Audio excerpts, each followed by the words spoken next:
কেমন আছো সবাই? আশা করি ভালো আছো। তোমাদের সামনে নন মেজর স্টুডেন্টদের জন্য আবার আমি প্রতি সপ্তাহের মতো আজকেও তোমাদের সামনে চলে আসলাম। আজকে আমাদের আলোচ্য বিষয় যেটা তোমরা রুটিনে দেখে থাকবা সেটা হলো বায়োটেকনোলজি। নন মেজর সেকেন্ড ইয়ারের সিলেবাসের যেগুলো টপিক আছে তার মধ্যে এই বায়োটেকনোলজি অন্যতম একটা টপিক। গত ক্লাসে আমরা কোষ বিভাজন শেষ করছিলাম। তার আগে আমরা জেনেটিক্সের মেন্ডেলের প্রথম সূত্র দ্বিতীয় সূত্র শেষ করছি।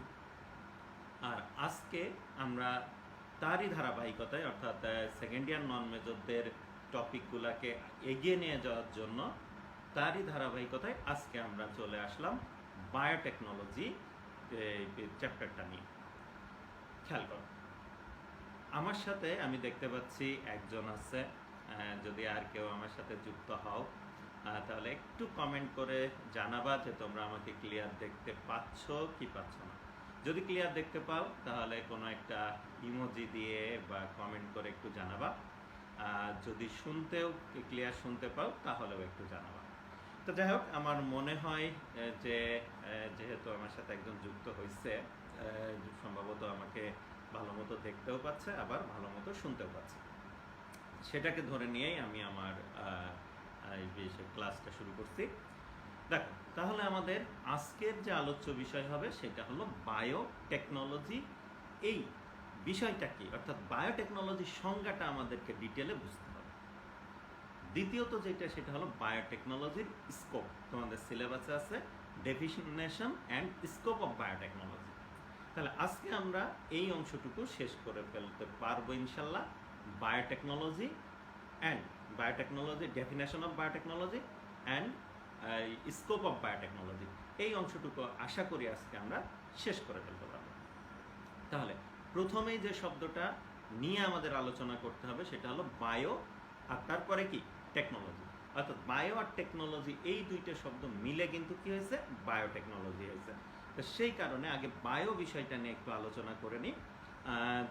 বায়ো নিয়ে অবশ্য আলোচনার খুব বেশি দরকার আছে বলে আমি মনে করি না, তারপরে একটু মনে করাই দিই। বায়ো শব্দের অর্থ জীব। খেয়াল করো, বায়োলজি শব্দের অর্থ জীববিজ্ঞান। খেয়াল করো, এই জীববিজ্ঞান অনেক পুরান একটা সাবজেক্ট এবং সেই সাবজেক্টের অনেকগুলো শাখা প্রশাখা আছে। তারই নতুন একটা শাখা বায়োটেকনোলজি। তার মানে বায়ো শব্দের অর্থ হলো জীব। এরপরে যে শব্দটা সেটা হলো টেকনোলজি। দেখো, টেকনোলজি শব্দটা আমরা ভিন্ন ভিন্নভাবে ব্যবহার করে থাকি। যদিও আমার দৃষ্টিতে আমরা টেকনোলজি শব্দটা যেভাবে ব্যবহার করে আমার দৃষ্টিতে মনে হয় সেটা আমরা অনেকাংশেই ভুল করে থাকি। যেমন এই যে আমরা এখন যে মোবাইল ফোনটা ইউজ করছি, খেয়াল করো, মোবাইল ফোন বা সেলুলার ফোন যেটা বলে ইউজ করি, বা এই যে সামনে যে ল্যাপটপ আছে ইউজ করছি, এই ল্যাপটপকে আমরা বলি টেকনোলজি, ফোনটাকে আমরা বলি টেকনোলজি। খেয়াল করো, ফোন বা ল্যাপটপ আসলে টেকনোলজি না, এরা হলো টেকনো প্রোডাক্ট। অর্থাৎ টেকনোলজি অ্যাপ্লাই করে যে প্রোডাক্টগুলো তৈরি করা হয় সেই প্রোডাক্টগুলোকে আমরা বলে থাকি হলো টেকনো প্রোডাক্ট। তাহলে প্রশ্ন হলো টেকনোলজি মানেটা কি? খেয়াল করো, আমার হিসাবে কৌশলগত মূলনীতিকে আমরা টেকনোলজির অনুবাদ হিসাবে ধরতে পারি। এ হলো কৌশলগত মূলনীতি। তার মানে এই যে ল্যাপটপটা তৈরি করার যে কৌশল, যে মূলনীতির উপরে এই ল্যাপটপটা তৈরি করা হয়েছে, ওই কৌশলগত ওই মূলনীতিটাকে আমরা বলতে পারি হলো টেকনোলজি। খেয়াল করো, ল্যাপটপ কিন্তু টেকনোলজি না, ল্যাপটপ হলো টেকনো প্রোডাক্ট।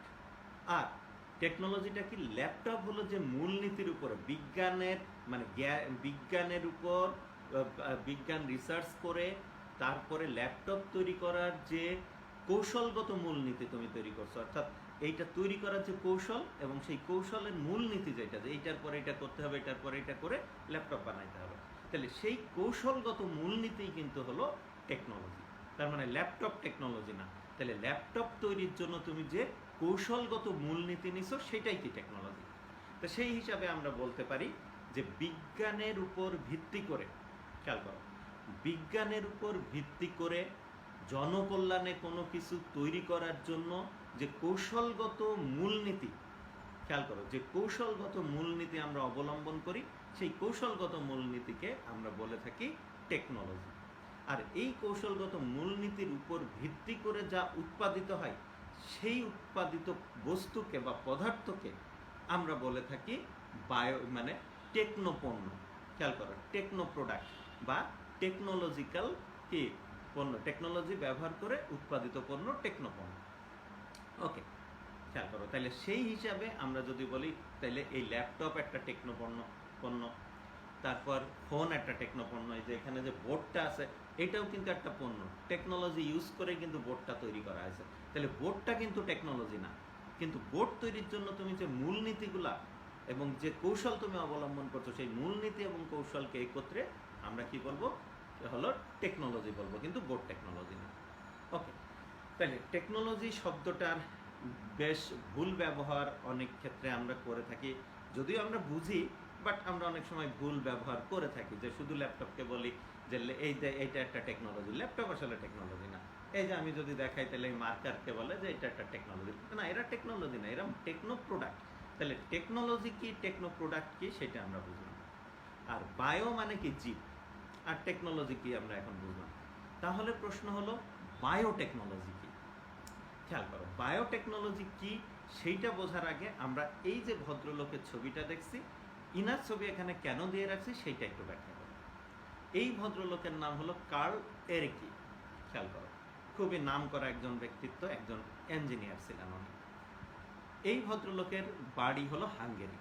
খেয়াল করো, তাহলে হাঙ্গেরির একজন বিজ্ঞানী বা হাঙ্গেরির একজন নাগরিক, একজন ইঞ্জিনিয়ার, নাম কার্ল এরেকি। এই ভদ্রলোক সর্বপ্রথম এই বায়োটেকনোলজি শব্দটা ব্যবহার করেন, যে কারণে আমরা বায়োটেকনোলজি শব্দের প্রবর্তক হিসাবে এই ভদ্রলোককে চিনে থাকি, কার্ল এরেকি। তাই ওনার ছবি আমি তোমাদেরকে দেখাইলাম। ওকে, তাহলে আমরা বায়োটেকনোলজি শব্দের প্রবর্তককে তাকে আমরা চিনে গেলাম, বায়োটেকনোলজিকে আমরা বাংলায় অনুবাদ করে নিলাম। এখন আমরা বায়োটেকনোলজি আরও ক্লিয়ারভাবে বুঝতে চাই যে অ্যাকচুয়ালি বায়োটেকনোলজি কি। বায়োটেকনোলজি বুঝতে গেলে প্রথমেই আমাদের যেটা করতে হবে সেটা হলো একটা বায়োটেক প্রোডাক্ট আমাদের দেখতে হবে। খেয়াল করো, আমরা প্রথমেই একটা বায়োটেক প্রোডাক্ট দেখতে চাচ্ছি। খেয়াল করো, এই হলো একটা বায়োটেক প্রোডাক্ট। আমার মনে হয় তোমরা সবাই চিনে গেছো যে এইটা কি।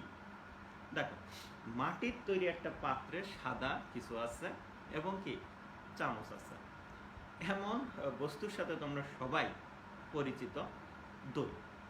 সবাই এইভাবে না হলেও ভিন্ন পাতিলে হলেও তোমরা সবাই দই খেয়ে অভ্যস্ত বা দেখে অভ্যস্ত। খেয়াল করো, এই যে দই আমরা দেখতে পাচ্ছি, এই দই হলো একটা বায়োটেক প্রোডাক্ট। খেয়াল করো, আগেকার দিনে যে অ্যালকোহল মানুষ অনেক সময় অ্যালকোহল ব্যবহার করতো, এখনো অনেকেই করে। খেয়াল করো, এই যে অ্যালকোহল যেটা, সেই অ্যালকোহলও কিন্তু একটা বায়োটেক প্রোডাক্ট। খেয়াল করো, তাহলে দই biotech product, alcohol biotech product. প্রশ্ন হলো কেন, যে এদেরকে আমরা বায়োটেক প্রোডাক্ট কেন বলছি। খেয়াল করো, তাহলে দই যদি বায়োটেক প্রোডাক্ট হয়, অ্যালকোহল যদি বায়োটেক প্রোডাক্ট হয়, তাহলে বায়োটেকনোলজি কি নতুন সাবজেক্ট বা নতুন বিষয়? অবশ্যই সাবজেক্ট হিসাবে নতুন। অর্থাৎ গত 2-3 দশক ধরে বায়োটেকনোলজি ব্যাপক গবেষণা, ব্যাপক উন্নতি হয়ে প্রচুর কি নলেজ বা প্রচুর তথ্য আবিষ্কার হওয়ার কারণে বায়োটেকনোলজি একটা মহিরুহতে পরিণত হয়েছে, বিশাল একটা সাবজেক্টে পরিণত হয়েছে। তাহলে কি এই 30-40-50 বছর আগেই বায়োটেকনোলজির আবির্ভাব, বা এর আগে কি মানুষ বায়োটেকনোলজি অ্যাপ্লাই করে নাই? করছে, কিন্তু তখন না বুঝে করছে। কিন্তু এখন সেটা অর্গানাইজড ওয়েতে বায়োটেকনোলজি একটা ভালো বড় একটা সাবজেক্টে পরিণত হয়েছে এবং তার অনেক শাখা প্রশাখাও কিন্তু এখন তৈরি হয়েছে। যেমন এই যে আমি বলি দই, দই কি মানুষ আজ থেকে 50 বছর আগের থেকে বানানো শুরু করছে? না, অনেক প্রাচীন কাল থেকে কিন্তু মানুষ দই বানায়। অ্যালকোহল, এই যে ধারণা করা হয় প্রায় খ্রিস্টপূর্ব 6000 বছর, খেয়াল করো, খ্রিস্টপূর্ব 6000 বছর আগে থেকে মানুষ অ্যালকোহল বানাইতে পারত। তেমন গবেষণা থেকে বা ওই ইতিহাসের বিভিন্ন শিলালিপি টিপি থেকে বোঝা যায় যে খ্রিস্টপূর্ব ৬,০০০ বছর আগে। যেমন ব্যাবিলিয়ন যে সভ্যতা আছে, মেসোপটেমিয়া যে এই সভ্যতা আছে, সেখানে ৬,০০০ বছর পূর্বের যে সকল নিদর্শন পাওয়া গেছে, সেখান থেকে মোটামুটি মানে শিওর হওয়া যায় যে তখন মানুষ অ্যালকোহল ব্যবহার করত। খেয়াল করো, মহেঞ্জোদারো খেয়াল করো, তারা কিন্তু তখনকার যুগে বেশ উন্নত ছিল। মহেঞ্জোদারো সভ্যতা, সেটা কিন্তু খ্রিস্টপূর্বে প্রায় ২,০০০ বছর বিসি, ২,০০০ বিসিতে দিকে, তখন কিন্তু তারা উন্নত ছিল। সেখানেও কিন্তু অ্যালকোহলের ব্যবহার বা তার ইসের অস্তিত্ব পাওয়া যায়। দই বা এই দুগ্ধজাত খাবার, অ্যালকোহল, এদের কি হলো অস্তিত্ব তাদের বিভিন্ন শিলালিপি টিপিতে পাওয়া যায়।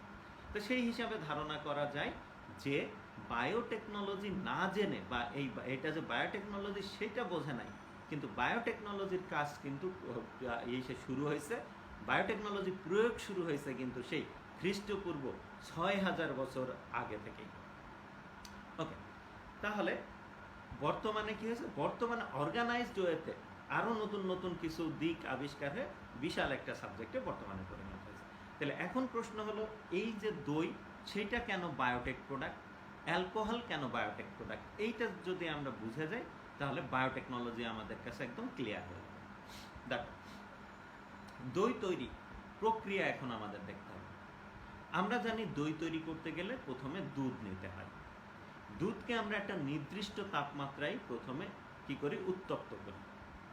তারপরে সেই দুধকে ঠান্ডা করি। ঠান্ডা করে বিগত বছরের কোনো দই সেই দুধের মধ্যে দিয়ে সেটাকে যদি আমি একটু ভালো মতো মিক্স করে এয়ার টাইট করে রেখে দিতে পারি, তাহলে দেখা যায় ৭২ ঘন্টার মধ্যে ওই দুধ হলো দইয়ে পরিণত হয়।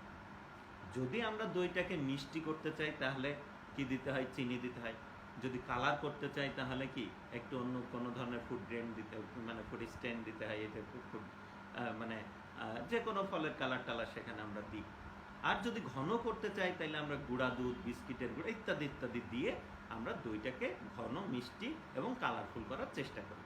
কিন্তু নর্মালি শুধু দুধকে একটা নির্দিষ্ট তাপমাত্রায় উত্তপ্ত করার পর ঠান্ডা করে যদি তার মধ্যে আমরা পুরান দিনের কোনো দই দিয়ে দিই, দিয়ে যদি মিশিয়ে ভালো করে মিশিয়ে যদি এয়ারটাইট করে রাখতে পারি একটা নির্দিষ্ট তাপমাত্রায়, তাহলে কিন্তু সেটা দইয়ে পরিণত হয়। তাহলে খেয়াল করো, আজও পর্যন্ত আমাদের দেশে যারা এই দই তৈরি করে তারা এই প্রক্রিয়া অবলম্বন করে, কিন্তু তারা অনেকেই জানেন না যে কেন তারা এই প্রক্রিয়াটা অবলম্বন করছেন। তার মানে না জেনে তারা কিন্তু বায়োটেকনোলজি অ্যাপ্লাই করছে। এখন প্রশ্ন হলো, তাইলে এখানে বায়োটেকনোলজির কি হলো? বায়োটেকনোলজির এটা হলো যে আমরা জানি দুধ হলো আদর্শ খাদ্য, অর্থাৎ দুধের মধ্যে সব ধরনের ভিটামিন, মিনারেলস থাকে, পানি, সব কিছু থাকে। অর্থাৎ একটা জীবের বেঁচে থাকার জন্য, বেড়ে ওঠার জন্য যত পুষ্টি উপাদান দরকার সকল পুষ্টি উপাদান দুধের মধ্যে থাকে। তাই অণুজীবেরা কি করে, এই দুধের মধ্যে বসতি করতে পছন্দ করে, বা দুধের মধ্যে তারা খুব সহজেই কি বসতি গড়ে ফেলতে পারে। অর্থাৎ দুধ একটা কালচার মিডিয়ার মতো কাজ করে। তাই দুধ দহন করার পরে সেটা ক্যারি করতে করতেই বাতাসের অনেক জীবাণু কিন্তু দুধের মধ্যে ঢুকে পড়ে। যখনই আমরা কি দুধটাকে তাপ দিই তখন জীবাণু মারা যায়। এই জন্য একটা নির্দিষ্ট তাপে, কারণ আমরা জানি 100 ডিগ্রি সেন্টিগ্রেড তাপের উপরে তাপে কোনো জীব বা জীবাণু বাঁচতে পারে না। তাহলে আমরা মনে করো অলমোস্ট 100 ডিগ্রি সেন্টিগ্রেড তাপ যদি প্রয়োগ করি এবং ভালো করে দেখবা দুধটাকে নাড়ানো হয়, অর্থাৎ দুধের প্রান্তে প্রান্তে যেন বা কণায় কণায় যেন কি হয়, সেই 100 ডিগ্রি সেন্টিগ্রেড তাপমাত্রা পৌঁছে যায়। যদি 100 ডিগ্রি পর্যন্ত আধুনিককালে ওঠানো লাগে না, লুই পাস্তুরের আবিষ্কার অনুযায়ী, তারপর আমরা সাধারণভাবে ধরে নিলাম 100 ডিগ্রি সেন্টিগ্রেড দিয়ে যদি আমরা পুরা দুধটার কণায় কণায় যদি আমরা 100 ডিগ্রি সেন্টিগ্রেড তাপ পৌঁছাইতে পারি, যার জন্যই কিন্তু আমরা নাড়ি, খেয়াল করো, নাড়ি স্টেরার দিয়ে বা স্টেরাইড মানে স্টেরার দিয়ে আমরা নাড়ি। এটা ভালো করে এটা মেশানোর পরে আমরা কি করছি, যখনই দুধের কণায় 100 ডিগ্রি সেন্টিগ্রেড পৌঁছে যাচ্ছে, তাহলে দুধের মধ্যে থাকা সকল জীবাণু ধ্বংস হয়ে গেল। তার মানে আমরা এখানে কি করলাম, অণুজীবকে মেরে ফেললাম। খেয়াল করো, তার মানে জীবকে আমি আমার ইচ্ছা মতো কি মারলাম। ভালো করে মনে রেখো। এবার দুধটাকে ঠান্ডা করলাম, ঠান্ডা করে আমি পূর্ববর্তী কোনো দই থেকে একটুখানি অংশ দিলাম। এবার দেখো, পূর্ববর্তী দইয়ে ল্যাক্টোব্যাসিলাস আর ল্যাক্টোকক্কাস নামক ব্যাকটেরিয়া থাকে। তাহলে সেই ল্যাক্টোব্যাসিলাস আর ল্যাক্টোকক্কাস ব্যাকটেরিয়া আমি এখন দুধের সাথে মিশিয়ে দিলাম, দিয়ে আমি এখন এয়ার টাইট করে দিলাম, যেন যে পেপার দিয়ে দেখবে দইয়ের যে এই পাত্রগুলা সেগুলা কিন্তু পেপার দিয়ে বা পলিথিন দিয়ে আটকানো থাকে। কেন? কারণ যখন দইটা ওইভাবে দুধের সাথে হলো আগের যে দই মিশিয়ে দেওয়া হয়, দিয়ে ওইভাবে এয়ার টাইট করে দিলে কি হয়, বাতাস থেকে আর কোনো জীবাণু সেই দুধের মধ্যে ঢুকতে পারে না।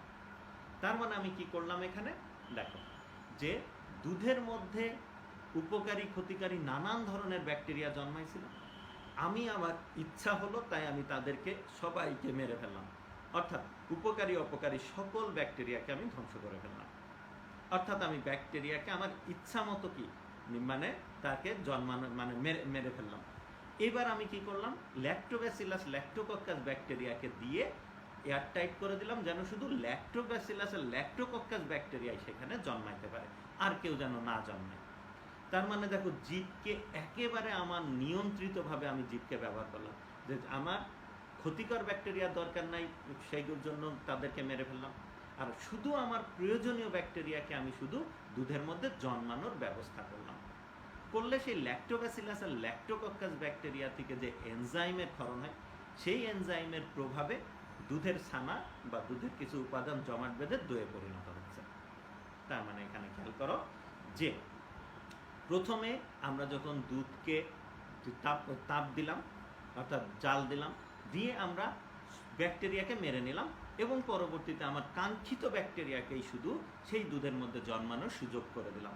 অর্থাৎ জীবকে একেবারে আমার নিয়ন্ত্রিতভাবে আমি ব্যবহার করে নিলাম। কোন জীব? অণুজীব। অণুজীব হোক, জীব তো। তাহলে জীবকে যদি নিয়ন্ত্রিতভাবে ব্যবহার করা হয়, করার প্রক্রিয়াটাকেই বা এই কৌশল, খেয়াল করো, তাদের আমরা যেটা বলে থাকি কৌশলগত মূলনীতি, অর্থাৎ যে কোনো জীবকে যদি আমরা কি করি, নিয়ন্ত্রিতভাবে তাদেরকে ব্যবহার করার কোনো কৌশলগত মূলনীতি যদি আমরা তৈরি করতে পারি, তাহলে সেই কৌশলগত মূলনীতিকে আমরা বলে থাকি হলো বায়োটেকনোলজি।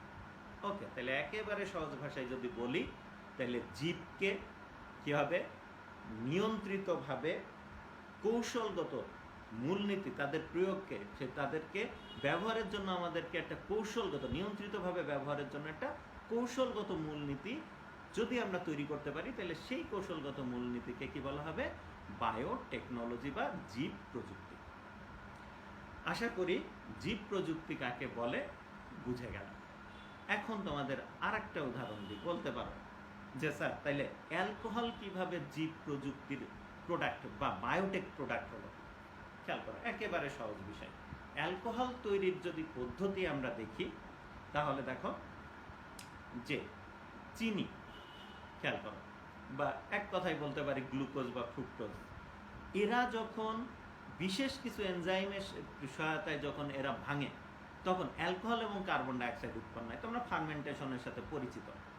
অণুজীবের শরীর থেকে নিঃসৃত এনজাইমের প্রভাবে কি সুগার বা গ্লুকোজ ফ্রুক্টোজ এরা ভেঙে কি হয়, যখন ইথাইল অ্যালকোহল আর কার্বন ডাইঅক্সাইডে পরিণত হয়, তখন সেই প্রক্রিয়াটাকে আমরা বলে থাকি হলো ফার্মেন্টেশন। খেয়াল করো, তাহলে এই যে ফার্মেন্টেশন হবে, সেই ফার্মেন্টেশন ঘটাইতে গেলেও তোমাকে কি করতে হবে? একেবারে অণুজীবকে একেবারে তোমার নিয়ন্ত্রণাধীনভাবে তাদেরকে ব্যবহার করতে হবে। এখন ব্যাকটেরিয়া হোক বা ইস্ট হোক, যদি তাদের শরীরে, সাধারণত আমরা এখানে ইস্টকে ব্যবহার করে থাকি, তাহলে ইস্ট হলো এক ধরনের জীব, ছত্রাক জাতীয় এককোষী জীব। এদেরকে আমরা কি করলাম, যে চিনি অর্থাৎ চিনির দ্রবণে আমি আর কাউকে জন্মাইতে দিলাম না, শুধু কৌশলগত প্রয়োগের মাধ্যমে শুধু ইস্টকে জন্মাইতে দিলাম। ইস্ট সেখানে জন্মে সেখান থেকে কি করলো, অ্যালকোহল আর কার্বন ডাইঅক্সাইড তৈরি করলো। কার্বন ডাইঅক্সাইড উড়ে চলে গেল, অ্যালকোহল থাকলো, সেইটাকে আমি আলাদা করে নিলাম। অবশ্যই কি এখানে যেহেতু ইস্টকে আমি নিয়ন্ত্রিতভাবে আমার ইচ্ছা মতো ব্যবহার করে তাকে দিয়ে কাজ করে নিছি, ওকে বলে ঘাড় ধরে কাজ করিয়ে নেওয়া। তো জীবকে তুমি এইভাবে ঘাড় ধরে কাজ করিয়ে নেওয়া বা ইচ্ছা মতো কাটাছেড়া করে তোমার মতো করে ব্যবহার করে নেওয়া, এইটাই কিন্তু কি, এইটার যে কৌশলগত মূলনীতি, সেইটাই কিন্তু বায়োটেকনোলজি। আশা করি তাহলে বায়োটেকনোলজি কাকে বলে সেইটা বোধহয় আমরা ক্লিয়ারভাবে বুঝে গেলাম। তার মানে বায়োটেকনোলজির সঙ্গে আমরা জানলাম কি জীবকে নিয়ন্ত্রিতভাবে, খেয়াল করো, জীবকে নিয়ন্ত্রিতভাবে মানব কল্যাণে ব্যবহার করার জন্য যে কৌশলগত মূলনীতি অবলম্বন করা হয় তাকে বায়োটেকনোলজি বলা হয়। ওকে, তাহলে বায়োটেকনোলজির সংজ্ঞা আমরা জানলাম এবং ক্লিয়ার বুঝে গেলাম। সাথে সাথে বায়োটেক প্রোডাক্ট কি, দই এবং অ্যালকোহল কেন বায়োটেক প্রোডাক্ট সেটাও আমরা বুঝে গেলাম। এখন দেখো, এইগুলা তো প্রাচীন যুগের বা প্রাগ ঐতিহাসিক যুগের বলা যেতে পারে বায়োটেকনোলজি। তাহলে আধুনিক বায়োটেকনোলজিতে কি আছে যে এত বেশি হইচই বায়োটেকনোলজি নেই? এইটা যদি আমাদের বুঝতে হয় তাহলে আমাদেরকে আর একটা ছবি দেখতে হবে।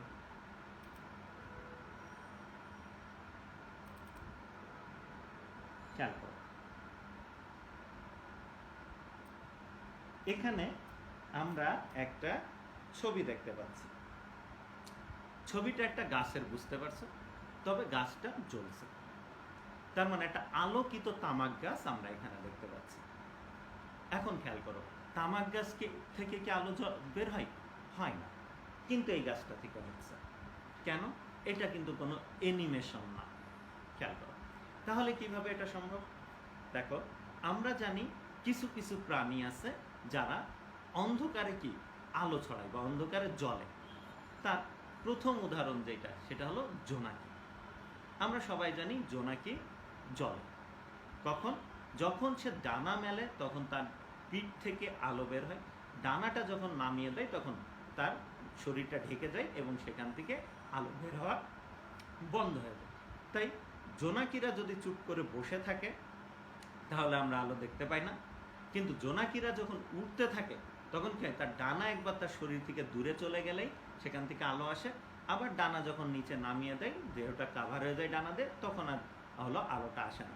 সেই কারণে আমরা দেখি মিটি মিটি করে জোনাকি জ্বলে। ওকে, তাহলে আমরা বলতে পারি জোনাকির শরীরে এমন কোনো উপাদান আছে যার থেকে আলো নির্গত হয়। ঠিক জেলিফিশ, কিছু জেলিফিশ আছে, সেই জেলিফিশের শরীর থেকেও এমন আলো নির্গত হয়। তাহলে আমরা এই কাজটা যদি করতে পারি যে ওই জোনাকির আলো জ্বলার জন্য দায়ী যে জিনটা, আমরা জানি প্রত্যেকটা বৈশিষ্ট্যের জন্য কোনো না কোনো জিন দায়ী, অর্থাৎ ডিএনএ নির্দিষ্ট অংশকে আমরা জিন বলি, সেই জিন দায়ী।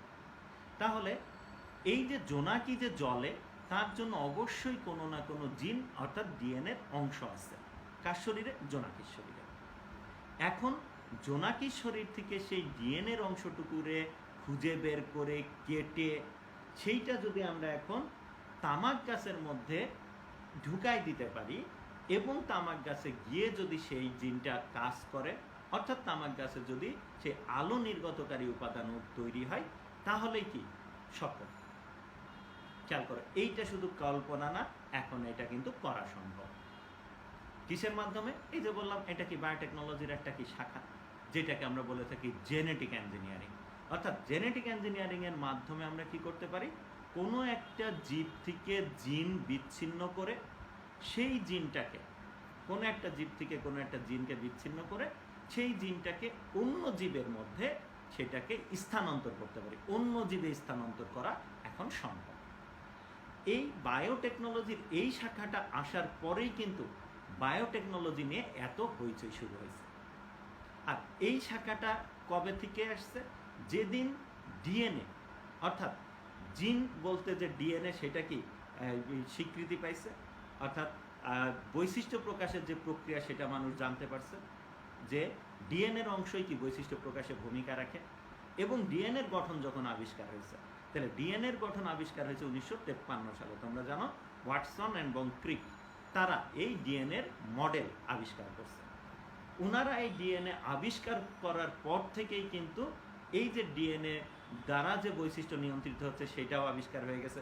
তারপর থেকেই কিন্তু এই ডিএনএকে কেটে এক জীব থেকে আরেক জীবে স্থানান্তর করার প্রক্রিয়া বা কিভাবে করা যায় সেইটা নিয়ে অনেক গবেষণা, নানান ধরনের পরীক্ষা নিরীক্ষা, গবেষণা, কল্পনা শুরু হয়ে গেছে।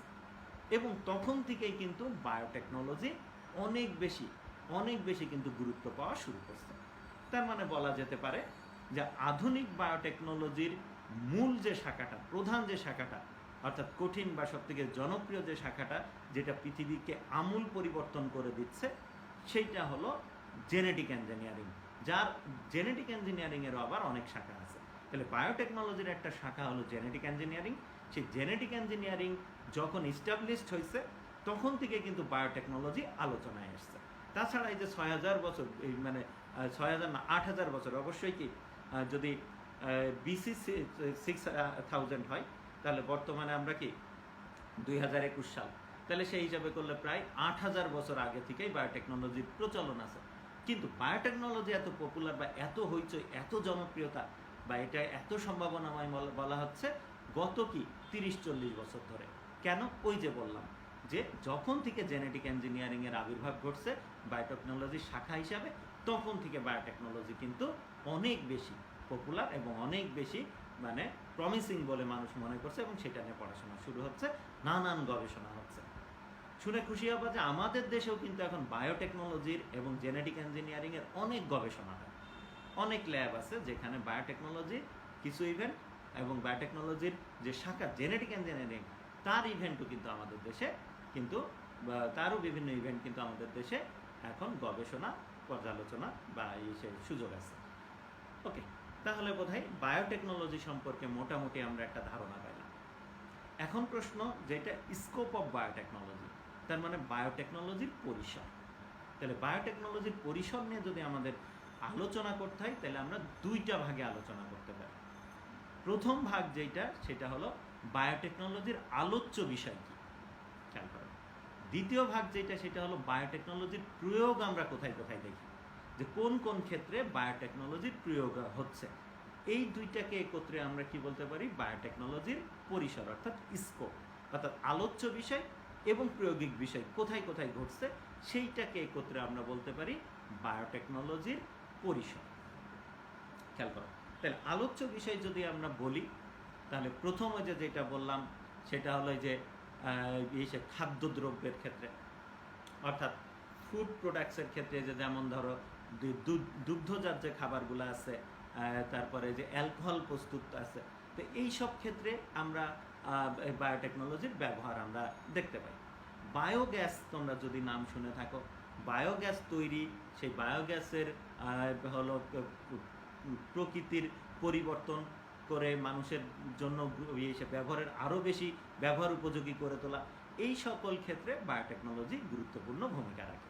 ঠিক আছে, তাই বায়োটেকনোলজির, খেয়াল করো, তাই বায়োটেকনোলজির আলোচ্য বিষয়ে এইটা আসবে যে দুগ্ধ শিল্প, ঠিক আছে, কিভাবে দুধ থেকে অণুজীবকে দুধের মধ্যে মিশ্রিত করে কিভাবে নতুন নতুন প্রোডাক্ট তৈরি করা যায়, সেটা বায়োটেকনোলজির আলোচ্য বিষয়।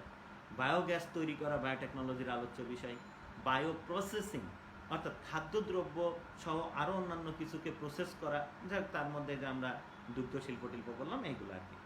এছাড়াও যদি আমরা বলি tissue culture, plant tissue culture, অর্থাৎ উদ্ভিদের নির্দিষ্ট অংশকে ব্যবহার করে নতুন নতুন উদ্ভিদ সৃষ্টি করা, একেবারে রোগমুক্ত হুবহু উদ্ভিদ সৃষ্টি করা, ঘরের মধ্যে লাখ লাখ উদ্ভিদ সৃষ্টি করা, এটা কি সব প্ল্যান্ট টিস্যু কালচারের মাধ্যমে সম্ভব। তাহলে এই প্ল্যান্ট টিস্যু কালচার বায়োটেকনোলজির অন্যতম একটা শাখা। তাহলে বায়ো প্রসেসিং বলতে বা ফুড প্রসেসিং বলতে আমরা যেটা বলতে পারি, সেটা হলো ওই যে দুগ্ধজাত খাদ্যদ্রব্য ইত্যাদি, আর টিস্যু কালচার আমরা বুঝলাম। এরপরে যদি আমরা বলি ইমিউনোলজি, ইমিউনোলজি নিয়ে যথেষ্ট এখানে বায়োটেকনোলজি যথেষ্ট হলো গুরুত্ব বহন করে, এবং বর্তমানে আমরা তাদের সুফলও কিন্তু পাচ্ছি। দেখো, করোনার যে টেস্টটা, PCR টেস্ট বলি আমরা, এই PCR টেস্ট কিন্তু অ্যাকচুয়ালি বায়োটেকনোলজিরই জেনেটিক ইঞ্জিনিয়ারিংয়ের একটা শাখা। বায়োটেকনোলজির শাখা হলো জেনেটিক ইঞ্জিনিয়ারিং, আর জেনেটিক ইঞ্জিনিয়ারিংয়ের আর একটা শাখা হলো এই যে PCR টেস্ট। খেয়াল করো, PCR, তো সেই PCR টেকনোলজির মাধ্যমেই কিন্তু মূলত বর্তমানে এই করোনা ভাইরাসের উপস্থিতি অনুপস্থিতি নির্ণয় করা হয়, যেটাকে আমরা বলে থাকি হলো RT-PCR টেস্ট। তোমরা জানো, এই PCR টেস্টের মাধ্যমে করোনা পজিটিভ নেগেটিভ আমরা নির্ণয় করে থাকি। এইটা বায়োটেকনোলজির জেনেটিক ইঞ্জিনিয়ারিং যে শাখাটা আছে, তার একটা উপশাখা। ওকে, তারপরে টিকা, ভ্যাকসিন, যেটা এখন মানে কি বলবো, যে সারা বিশ্বকে এখন যদি বদলাইতে হয়, করোনা ভাইরাস যেভাবে বিশ্বকে বদলাই দিছে, এই এই পরিবর্তন যদি আবার আগের অবস্থায় নিয়ে যেতে হয়, অর্থাৎ আবার সেই স্বাভাবিক জীবন যদি আমাদের পেতে হয়, তাহলে কিন্তু ভ্যাকসিনের কোনো বিকল্প নাই। আর এই ভ্যাকসিন, যত ভ্যাকসিন আসছে, ম্যাক্সিমাম ভ্যাকসিন বা সকল ভ্যাকসিনই আমি বলতে পারি যে এই বায়োটেকনোলজির হলো অবদান। কিভাবে, সেইগুলো নিয়ে আমি পরে আলোচনা করব। তাহলে আমরা এখন বলতে পারি যে বায়োটেকনোলজির যে আলোচ্য বিষয়গুলো থাকবে সেটা হলো এই যে ইমিউনোলজি, অর্থাৎ বায়োটেকনোলজির বিষয়ে এই যে টিস্যু কালচার যেমন আলোচ্য বিষয়, বায়ো প্রসেসিং যেমন আলোচ্য বিষয়, সাথে সাথে ইমিউনোলজি কিন্তু বায়োটেকনোলজির আলোচ্য বিষয়। এরপরে যেটা আমরা বলবো সেটা হলো জেনেটিক ইঞ্জিনিয়ারিং। অ্যাকচুয়ালি জেনেটিক ইঞ্জিনিয়ারিংয়ের মাধ্যমেই কিন্তু এই যে আমি যেটা বললাম ইমিউনোলজিটা কাজ করে। তারপরেও আমরা শুধু জেনেটিক ইঞ্জিনিয়ারিংকেই আলাদাভাবে আলোচনা করব। এই জেনেটিক ইঞ্জিনিয়ারিংয়ের আবার অনেক শাখা আছে, যেমন জিনোম সিকোয়েন্সিং, অর্থাৎ একটা জীবে কতগুলা জিন আছে, কোন জিনের পরে কোন জিন আছে, কোন জিনের গঠন কেমন, অর্থাৎ কোন জিনে নাইট্রোজেনাস বেজের বিন্যাস কেমন, এইগুলো নির্ণয় করার যে প্রক্রিয়া সেটাকে বলা হয় জিনোম সিকোয়েন্সিং। সেই জিনোম সিকোয়েন্সিংও কিন্তু এখন কি এই করোনা মোকাবেলার ক্ষেত্রে ব্যবহার করা হচ্ছে। এই যে বলা হচ্ছে alpha variant, delta variant, Indian variant, south African variant, Italy variant, এমন নানান ভেরিয়েন্টের কথা বলা হচ্ছে। কিভাবে পাচ্ছে এটা? এইভাবে জিনোম সিকোয়েন্সিং করে, অর্থাৎ করোনা ভাইরাসের যে জিনগুলো আছে সেই জিনগুলার নাইট্রোজেনাস বেজের যে বিন্যাস, সেই বিন্যাসগুলোকে নির্ণয় করে করে কিন্তু এইভাবে এক ভাইরাস থেকে আরেক ভাইরাসকে পার্থক্য করা হচ্ছে, অর্থাৎ এক ভেরিয়েন্ট থেকে আরেক ভেরিয়েন্টকে আলাদা করা হচ্ছে। এবং সেই অনুযায়ী কিন্তু কি করা হচ্ছে, ভ্যাকসিন তৈরি বা ওষুধ তৈরির চেষ্টা চলছে। খেয়াল করো, তো সেই হিসাবে যদি আমরা বলি তাহলে জিনোম সিকোয়েন্সিং, তারপরে যে দেখো এদিকে কি ভ্যাকসিন তৈরি করা, তারপর আবার করোনার ভাইরাসের উপস্থিতি অনুপস্থিতি নির্ণয় করা, এই সব ক্ষেত্রেই কিন্তু এই বায়োটেকনোলজি বা জেনেটিক ইঞ্জিনিয়ারিং কিন্তু কি মেন ভূমিকা পালন করছে। তা সেই হিসাবে দেখো যে বায়োটেকনোলজি এখন কতটা গুরুত্বপূর্ণ হয়ে উঠছে এবং এই কতটা সফলভাবে সেটা কিন্তু ইমপ্লিমেন্ট করা যাচ্ছে। দেখো একসময় যখন স্প্যানিশ ফ্লু ছিল তখন কিন্তু মানুষকে ওইভাবে টেস্ট করার সুযোগ ছিল না একেবারে কনফার্মভাবে, বাট এখন কিন্তু করোনা ভাইরাস টেস্টের সুযোগ একেবারে এই বায়োটেকনিশিয়ান বা আমরা যদি বলি জেনেটিক ইঞ্জিনিয়ার যারা, তারা কিন্তু আমাদের সামনে প্রযুক্তি এনে দিচ্ছে।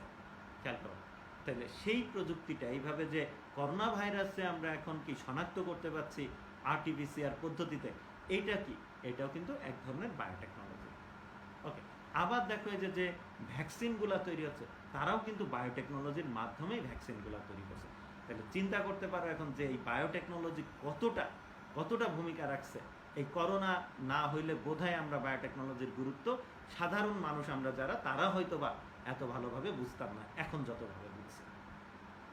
ওকে, এই যে দেখো এমন যদি তামাক গাছ তৈরি না হয় আমাদের কিছু যায় আসে না। ওকে, ঠিক আছে, কিন্তু করোনা শনাক্ত করতে পারাটা, খেয়াল করো, করোনার ভ্যাকসিন উৎপাদন করাটা, করোনার যে ভেরিয়েন্ট তৈরি হচ্ছে সেইটা জানতে পারা, এইটা কতটা গুরুত্ব বহন করছে তোমরা বোধহয় এখন উপলব্ধি করতে পারো। ঠিক আছে, তো সেই হিসাবে দেখো এই বায়োটেকনোলজি এবং তার শাখা জেনেটিক ইঞ্জিনিয়ারিং কীভাবে কি হলো মানব কল্যাণে ভূমিকা রাখছে। ওকে, তাহলে আমরা যদি মোটামুটিভাবে বলি তাহলে আলোচ্য বিষয় এইগুলাই, অর্থাৎ বায়োটেকনোলজি প্রধান আলোচ্য বিষয় এইগুলাই। আমি যদি আবার বলি তাহলে বায়ো প্রসেসিং, অর্থাৎ বায়ো প্রসেসিংয়ের ক্ষেত্রে কিন্তু অধীনে কিন্তু অনেক কিছু পড়ে, যেমন ওই যে জীবকে প্রক্রিয়াজাত করে দুধ থেকে দই বানাইলাম, জীবকে প্রক্রিয়াজাত করে অ্যালকোহল বানাইলাম, ওয়াইন বানাইলাম, কত কিছু বানাইতে পারি, অনেক ওষুধ বানাইতে পারি, এগুলো। ওকে, তারপরে যেটা টিস্যু কালচার, স্বল্প পরিসরে খুব দ্রুত যে কোনো সময় যে কোনো উদ্ভিদের চারা বানাই ফেলতে পারি। ওকে, ইমিউনোলজি, অর্থাৎ ওই যে আমরা যেন সহজে আক্রান্ত না হই বা আক্রান্ত হয়ে গেলেও যেন কি রোগ প্রতিরোধ ক্ষমতা তৈরি করতে পারে, তার জন্য টিকা তৈরি করা, আক্রান্ত হইলাম কিনা সেটা নির্ণয় করা, ইত্যাদি ইত্যাদি বিষয় ইমিউনোলজির মধ্যে পড়বে। এরপরে কি জেনেটিক ইঞ্জিনিয়ারিং, এক জীব থেকে বৈশিষ্ট্য আরেক জীবে কিভাবে স্থানান্তর করা হয়, জিনের গঠন কিভাবে নির্ণয় করা হয়, জিনের উপস্থিতি মানে প্রত্যেকটা জিনের নাইট্রোজেনাস বেজের যে বিন্যাস সেইগুলা কিভাবে তৈরি করা যায়, আর্টিফিশিয়ালি জিন তৈরি করার পদ্ধতি, এই সবই কিন্তু চলে যাচ্ছে কোথায়, এই জেনেটিক ইঞ্জিনিয়ারিংয়ের মধ্যে। তাহলে মোটামুটি এইগুলো। তারপরে যে বললাম বায়োগ্যাস প্রক্রিয়াজাতকরণ বা তৈরি করা, এই বায়োগ্যাস তৈরি করাটাও কিন্তু বায়ো প্রসেসিংয়ের মধ্যেই যেতে পারে। সিঙ্গেল সেল প্রোটিন তৈরি, সিঙ্গেল সেল প্রোটিনও কিন্তু এই বায়ো প্রসেসিংয়ের মধ্যেই যাবে। ওকে, তাহলে মোটামুটি বোধহয় আমরা পরিসর মানে আলোচ্য বিষয়গুলো মোটামুটি আমরা জেনে গেলাম। এবার আমাদের জানতে হবে যে বায়োটেকনোলজির প্রয়োগ আমরা কিভাবে দেখি। আমি একটু পয়েন্ট করে করে যদি আলোচনা করি, তাহলে কৃষিক্ষেত্রে বায়োটেকনোলজির প্রয়োগ আমরা দেখি, শিল্পক্ষেত্রে বায়োটেকনোলজির প্রয়োগ দেখি, এনজাইম প্রযুক্তির ক্ষেত্রে এনজাইম টেকনোলজির ক্ষেত্রে বায়োটেকনোলজির প্রয়োগ দেখি, চিকিৎসা ক্ষেত্রে বায়োটেকনোলজির প্রয়োগ দেখি, পরিবেশ ব্যবস্থাপনায় বায়োটেকনোলজির প্রয়োগ দেখি, জ্বালানি শক্তি তৈরিতে আমরা বায়োটেকনোলজির প্রয়োগ দেখি। ওকে, তাহলে আমরা যদি একটু প্রত্যেকটাকে আমরা যদি একটু আলাদা আলাদাভাবে আলোচনা করি, তাহলে একটা হলো বায়োটেকনোলজির প্রয়োগের পরিসর, তাহলে ওটা আলোচনার পরিসর ছিল, আর এখন আমরা বায়োটেকনোলজির প্রয়োগের পরিসর নিয়ে আলোচনা করছি। তাহলে বায়োটেকনোলজির প্রয়োগের প্রথম পরিসরটা কি, সবথেকে বেশি গুরুত্বপূর্ণ ভূমিকা রাখছে কৃষিক্ষেত্রে। খেয়াল করো কীভাবে, ওই যে বললাম যে আগেকার দিনের টমেটো একটা নির্দিষ্ট সময় টমেটোর কি ফল হতো, তার থেকে বীজ হতো, বীজ থেকে চারা হতো, সেই চারা রোপণ করে আমরা টমেটো পাই। কিন্তু প্লান্ট টিস্যু কালচার পদ্ধতি আবিষ্কার হওয়ার ফলে যে কোনো বছর, যে কোনো দিন, যে কোনো সময় আমরা ঘরের মধ্যেই কি এই টমেটোর চারা তৈরি করে নিতে পারি। দেখো এইটা কি কৃষিক্ষেত্রে আমূল পরিবর্তন এনে দিচ্ছে। রোগমুক্ত জাত আমরা তৈরি করছি, যেমন বিটি বেগুনের নাম শুনছো, সহজে পোকা ধরে না। আমরা জানি বেগুনের বড় শত্রু পোকা, বিভিন্ন ধরনের পোকা বেগুনের মধ্যে হয়। এখন দেখবে বাজারে অনেক বেগুন আছে যে বেগুনে পোকা নাই, কীটনাশক ব্যবহার না করেও কিন্তু আমরা এখন পোকামুক্ত বেগুন পেতে পারি, জেনেটিক্যালি মডিফাই করে। তো কীভাবে করে সেইটা আমরা না জেনে জাস্ট একটু আমরা ধারণা নিই যে এইভাবে কৃষিক্ষেত্রে কিন্তু ভূমিকা রাখছে। ঠিক আছে, তা যাই হোক, এইভাবে জাত উন্নয়নের মাধ্যমে, দ্রুত সময়ের মধ্যে অনেক বেশি চারা উৎপাদনের মাধ্যমে, অল্প জায়গায় অনেক বেশি চারা উৎপাদনের মাধ্যমে, এমন নানানভাবে কৃষিক্ষেত্রে বায়োটেকনোলজি ভূমিকা রাখছে। ওকে, এরপরে যদি আমরা বলি সেটা হলো চিকিৎসা ক্ষেত্রে। একটু আগেই কিন্তু বলা হয়েছে চিকিৎসা ক্ষেত্রে এই যে রোগ নির্ণয়, তারপর রোগের প্রতিকারের জন্য ভ্যাকসিন, শুধু ভ্যাকসিন না, সাধারণ ওষুধও কিন্তু এই বায়োটেকনোলজি প্রক্রিয়ায় কিন্তু তৈরি করা যায়। যেমন ইনসুলিন, তোমরা ইনসুলিনের নাম শুনবা। ইনসুলিন একটা বিশেষ ধরনের হরমোন। এই ইনসুলিন হরমোনের অভাবে কি হয়, রক্তে গ্লুকোজের মাত্রা বেড়ে যায়।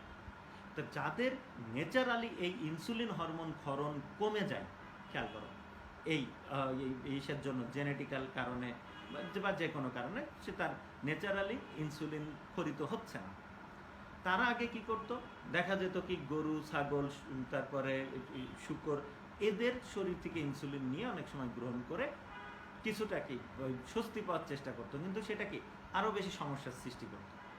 বাট বায়োটেকনোলজির যে জেনেটিক ইঞ্জিনিয়ারিংয়ের শাখা, সেই শাখার মাধ্যমে এখন ইনসুলিন কিন্তু ব্যাকটেরিয়ার মধ্যে তৈরি করা হচ্ছে এবং সেটা প্রসেস করে মানুষের শরীরে দেওয়া হচ্ছে। একেবারে মানুষেরই কি ইনসুলিন, কিভাবে সেটা নিয়ে আমরা পরে আলোচনা করব, কিন্তু সেটা করা হচ্ছে। তাইলে শুধু ভ্যাকসিন না, এখানে ঔষধ, খেয়াল করো, নানান ধরনের, শুধু এটা তো আমি একটা ওষুধের উদাহরণ দিলাম, নানা ওষুধ এখন বায়োটেকনোলজির মাধ্যমে তৈরি করা হয়। ক্যান্সারের পেশেন্টদের জন্য ঔষধ আছে, খেয়াল করো, যেমন ক্যান্সার পেশেন্টদের ক্ষেত্রে হলো শ্বেত রক্তকণিকা কমে যায়, যখন কেমোথেরাপি দেওয়া হয় তখন বর্ধনশীল কোষগুলা কি মারা যেতে থাকে, তার মধ্যে শ্বেত রক্তকণিকা মারা যায় বা রক্ত স্বল্পতা দেখা দেয়। তো এই শ্বেত রক্তকণিকার পরিমাণ বাড়ানো, রক্ত স্বল্পতা থেকে নিস্তার পাওয়ার জন্য কিছু ওষুধ এখন বায়োটেক পদ্ধতিতে বা বায়োটেকনোলজির মাধ্যমে তৈরি করা হয়। কিভাবে হয়, কিভাবে কাজ করে সেটা আমরা আপাতত জানছি না, কিন্তু তৈরি করা হয়। তার মানে কৃষিক্ষেত্রে ব্যাপক ভূমিকা রাখছে এখন কৃষিক্ষেত্রে তো রাখছে, এই চিকিৎসা ক্ষেত্রে বায়োটেকনোলজি এখন ব্যাপক ভূমিকা রাখছে। ওকে, এরপরে যদি আমরা বলি শিল্পক্ষেত্রে, ওই যে আমরা বললাম মদ্য শিল্প আছে, খেয়াল করো, তাছাড়াও ওই যে পাউরুটি শিল্প, তারপর যদি আমরা বলি যে দুগ্ধজাত শিল্প অর্থাৎ খাদ্যদ্রব্য প্রক্রিয়াজাতকরণ শিল্প, এই সব ক্ষেত্রে বায়োটেকনোলজি যথেষ্ট ভূমিকা রাখে। আমরা যদি বলি এখন কাঠ শিল্পে, ফার্নিচার শিল্পেও কিন্তু বায়োটেকনোলজির প্রয়োগ আছে। কারণ কি, কাঠের শত্রু কিন্তু জীবাণু, তাহলে কাঠে যেন জীবাণু দ্বারা আক্রান্ত না হয় তার জন্য কিন্তু কিছু কেমিক্যালস তৈরি করা হয় বায়োটেকনোলজির মাধ্যমে করে, সেইগুলোও কিন্তু প্রয়োগ করা সম্ভব। ওকে, তারপর অ্যান্টিবায়োটিক যেটা, সেটাও আমি বলতে পারি এক ধরনের বায়োটেক প্রোডাক্ট, সেটাও চিকিৎসা ক্ষেত্রে ব্যবহার করা হচ্ছে বা আরও অন্যান্য ক্ষেত্রে ব্যবহার করা হচ্ছে। ওকে, শিল্প ক্ষেত্রে গেল। এবার এনজাইম প্রযুক্তি। দেখো, এখন আমরা দেখি যে দই তৈরির জন্য আর কি পুরানো দই লাগে না, কেমিক্যাল দিয়েও দই বানানো যায়। সেই কেমিক্যালটা কি? পুরান দইয়ে যে ব্যাকটেরিয়া থাকে, সেই ব্যাকটেরিয়া যে এনজাইম ক্ষরণ করতো, সেই এনজাইম এখন ব্যাকটেরিয়াকে চাষ করে বায়োটেকনোলজির মাধ্যমে সেই এনজাইমকে আলাদা করে সেটা কিন্তু প্রক্রিয়াজাত করা হয়, এবং শুধু সেই এনজাইম প্রয়োগ করেও কিন্তু এখন দই তৈরি করে নেওয়া যায়, এই আগেকার হলো দই বাদে, অর্থাৎ স্টার্টার কালচার বাদে। তো এই যে এরকম এনজাইম নানান ক্ষেত্রে কিন্তু নানান ধরনের এনজাইমের প্রয়োজন হয়, সেটা বায়োটেকনোলজির মাধ্যমে তৈরি করা সম্ভব। ওকে, এরপরে যদি আমরা বলি পরিবেশ ব্যবস্থাপনায়, ময়লা আবর্জনাকে পচিয়ে গলিয়ে, দ্রুত পচিয়ে গলিয়ে সেটাকে ম্যানেজমেন্ট করা, এর জন্য কি করা হয়েছে, অনেক ব্যাকটেরিয়াকে মডিফাই করা হয়েছে, জেনেটিক্যালি মডিফাই করা হয়েছে, বা প্রয়োজনীয় ব্যাকটেরিয়া সেখানে প্রয়োগ করে সেখান থেকে কি তাড়াতাড়ি কি পচিয়ে গলিয়ে ফেলা হয়েছে। এরকম নানানভাবে আমরা পরিবেশ রক্ষার ক্ষেত্রেও বায়োটেকনোলজি প্রয়োগ করে থাকি। ওকে, জ্বালানি উৎপাদনে খেয়াল করো, এই যে আমি বায়োগ্যাসের কথাই যেটা বললাম, এই বায়োগ্যাস তৈরির ক্ষেত্রেও কী হয়, শুধু নির্দিষ্ট কিছু ব্যাকটেরিয়ার দরকার হয়। সেই ব্যাকটেরিয়া যখন আমরা পচা আবর্জনার সাথে মিশিয়ে দিই, তখন কি বায়োগ্যাস তৈরি হয়। তাহলে বায়োগ্যাস এক ধরনের জ্বালানি, এবং প্রাকৃতিকভাবে যে জ্বালানি আমরা পেয়ে থাকি সেটা কিন্তু ন্যাচারাল বায়োটেকনোলজির মাধ্যমে হয়েছে, অর্থাৎ প্রকৃতিতেই কি হয়েছে, জীবাণুর হলো প্রভাবেই কিন্তু কি হয়েছে, এই ন্যাচারাল গ্যাসগুলোর সৃষ্টি হয়েছে। তো সেই বিষয়টাকে, সেই প্রিন্সিপালকে কাজে লাগিয়ে আমরা এখন কৃত্রিমভাবেও কি এই প্রাকৃতিক গ্যাসের মতো গ্যাস তৈরি করে নিতে পারছি, সেটাকেও আমরা কি বলছি, বায়োটেকনোলজি। তাহলে বায়োটেকনোলজির মাধ্যমে জ্বালানি তৈরি এবং প্রক্রিয়াজাত করা আমরা কিন্তু ক্ষেত্রেও কিন্তু আমরা বায়োটেকনোলজি প্রয়োগ করতে পারি। তাহলে আশা করি আজকে তোমাদের বায়োটেকনোলজি শব্দটা ক্লিয়ার হয়েছে, বায়োটেকনোলজি শব্দটাও ক্লিয়ার হয়েছে, সাথে সাথে আমরা বোধহয় বায়োটেকনোলজির সংজ্ঞা বুঝে গেছি, বায়োটেকনোলজির আলোচ্য বিষয় এবং প্রায়োগিক যে ক্ষেত্রগুলা সেইগুলা সম্পর্কে ধারণা পেয়ে গেছি। ভালো থাকবা সবাই, দোয়া রাখবা, এবং এই যে বললাম বায়োটেক প্রোডাক্ট অর্থাৎ ভ্যাকসিন, সেই ভ্যাকসিন এখন তোমাদের দেওয়া হবে, সেই ভ্যাকসিন নিবা, নিলে কি হবে, বায়োটেকনোলজির যে সুফল সেটাও কি উপলব্ধি করতে পারবে। তাহলে বায়োটেকনোলজির সুফল নাও। সবাইকে ভালো থাকার জন্য, যেন ভালো থাকো সেই দোয়া করছি। আমি নিজেও ভ্যাকসিন নিছি, এর জন্য আমি মনে করি যে সকলেরই ভ্যাকসিন নেওয়া উচিত, কারণ এটা সায়েন্স। এই সায়েন্স খেয়াল করো, এই সায়েন্স কিন্তু এই বায়োটেকনোলজি থেকে, বায়োটেকনোলজি এটা একটা, এবং এই বায়োটেকনোলজির প্রয়োগ নানান জায়গায় হচ্ছে, সেখানে সফলতা পাওয়া যাচ্ছে। তাই আমার মনে হয় ভয়ের তেমন কিছু নাই। ওকে, তাহলে ভালো থেকো সবাই, দোয়া রেখো আমার জন্য, দোয়া করো সারা পৃথিবীর জন্য। ধন্যবাদ সবাইকে।